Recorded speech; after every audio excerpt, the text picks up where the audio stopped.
Stéphanie, 37 ans, je suis chargée de relations entreprises dans l'insertion professionnelle. Je suis en Ariège depuis 10 ans, originaire de la région parisienne. Je suis Stéphanie, j'ai 42 ans, je suis chargée de relations entreprises dans l'insertion professionnelle également.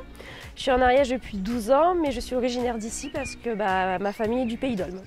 Alors c'est une course de 9 jours dans le désert, c'est une course d'orientation puisque on pourra se guider qu'à la boussole et au compas, à relier des bornes sur un minimum de kilomètres. C'est une course 100% féminine, c'est une course solidaire au Maroc. On part de Nice en France, on fait un départ en France le 3 mars 2023. Ensuite on prend le bateau jusqu'à Tanger et elle part de Messaoudi pour relier Essaouira au Maroc pour l'arrivée. Donc là-bas il y aura un bivouac pour manger, pour se ravitailler, que ce soit en essence. Il y aura des mécaniciens, des médecins, des infirmières. 2 hélicoptères pour nous retrouver quand on sera perdu. Donc du coup tout est très bien organisé. En fait, tous les matins, donc on se lève à 4h du matin, 1 heure de restauration. Tu m'avais pas dit ça. 4h du matin. Mais je peux pas tout te dire. On cherche une remplaçante. Et en fait, donc 4h du matin on se réveille, on déjeune, on se prépare. Ils nous donnent en fait chaque matin, tous les équipages ont des trajets différents, des balises différentes à relier. En fait, à partir de là, on prépare notre trajet avec nos compas, nos boussoles et on y va quand on a envie et quand on veut. On n'est pas limité dans le temps de la journée, c'est-à-dire qu'on peut arriver à 3h de l'après-midi parce qu'on a relié toutes nos balises comme on peut arriver à 21h. C'est chaque matin, on ne sait pas le circuit qu'on va faire, donc le matin, il va falloir qu'on soit quand même concentré, qu'on prépare bien notre piste, mais évidemment, sur la carte, il y aura les reliefs, mais on ne saura pas si c'est de la pierre ou de la dune. Voilà. Déjà, les 2 premiers jours risquent d'être compliqués, mais après, on va prendre un rythme. On a quand même des stages de navigation qui sont obligatoires, comme les stages de pilotage, donc on sera quand même préparé. On se prépare aussi physiquement, on a un coach sportif qui nous sponsorise, parce qu'on sait que 9 jours dans le désert, c'est pas comme 9 jours à la piscine. Mais voilà, c'est quand même super bien organisé, ça fait 32 ans que ça existe, c'est cadré, donc au niveau sécurité, on n'est pas inquiète. L'idée, c'est de pouvoir le vivre à fond et d'y aller. Il faut une voiture. On l'a acheté il y a une semaine. C'est un projet qu'on a lancé donc en décembre, fin décembre. Le 27 décembre. Le 27 décembre, on était en train de boire un café toutes les deux, et puis on s'est dit le rallye des gazelles, c'est un rêve. J'ai dit oui, moi aussi, puis on s'est dit toute seule, on va pas y arriver, donc on a mis 2 copines dans la boucle. Donc on a créé une association dans un premier temps.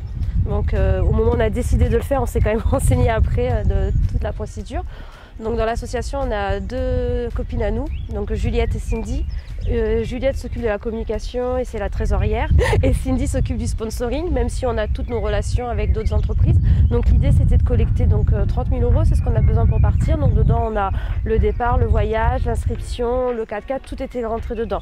Donc on a besoin de sponsoring, on a déjà récolté à peu près la moitié du budget, que ce soit en numéraire ou en action. On a par exemple un garage qui va préparer le véhicule, donc c'est du sponsoring parce que ça va être un coût, mais c'est en action qui le fait. Donc voilà, on est à la moitié du budget. Et maintenant qu'on a le 4x4, on va pouvoir le préparer et y mettre le lettrage avec la bonne dizaine d'entreprises qui nous sponsorisent déjà, qui a déjà versé des fonds pour pouvoir communiquer. On a déjà des événements prévus pour véhiculer le message et continuer à rechercher des sponsors. Alors, qu'est-ce qui fait que nous, on a eu envie de se lancer dans le projet? C'est un dépassement de soi. Ouais. C'est l'aventure humaine. C'est quand même aussi que c'est pour une association.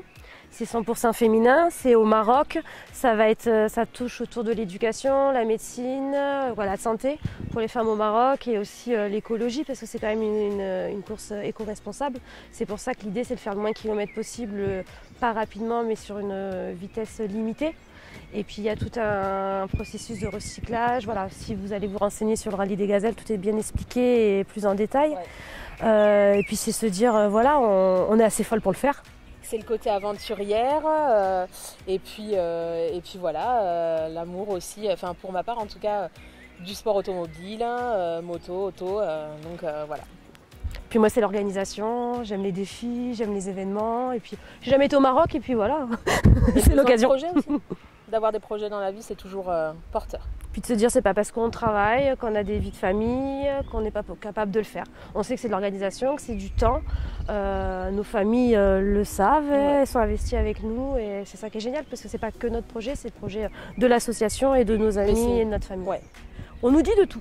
Ouais. On nous dit c'est génial, on nous dit vous êtes folle, on nous dit mais comment vous allez faire. Ouais. On a eu l'idée de le faire et après on s'est renseigné. Évidemment on part pas comme ça à l'arrache, on cherche les infos, on est conseillé bien entendu par des personnes qui l'ont déjà fait, on est déjà en relation avec d'anciennes gazelles. On prend ce qu'on a à prendre, on prend que du positif, le négatif on est suffisamment à se remettre en question et on le laisse de côté. On le laisse de côté, on sait évidemment qu'il peut y avoir des couacs, on s'y prépare. Le rallye des gazelles c'est quand même quelque chose qui est très bien cadré, on a des boucs, on a tout, donc on est parti de là. Et puis la famille, ceux qui croient en nous et qui nous connaissent, ils savent que ça va le faire en fait. Et après pour les enfants on va s'organiser, pour les emplois on va s'organiser, voilà, tout est déjà quand même prévu et on a quand même beaucoup d'informations pour que ça se passe bien. Et puis beaucoup d'encouragement. Et beaucoup d'encouragement. Au retour, oui, on compte sur tout le monde, hein. On pense qu'on va faire parler de nous au retour, Bah oui. si on revient toutes les deux. Peut-être que je leur ai enterré d'ici là. Ou moi. Ou toi.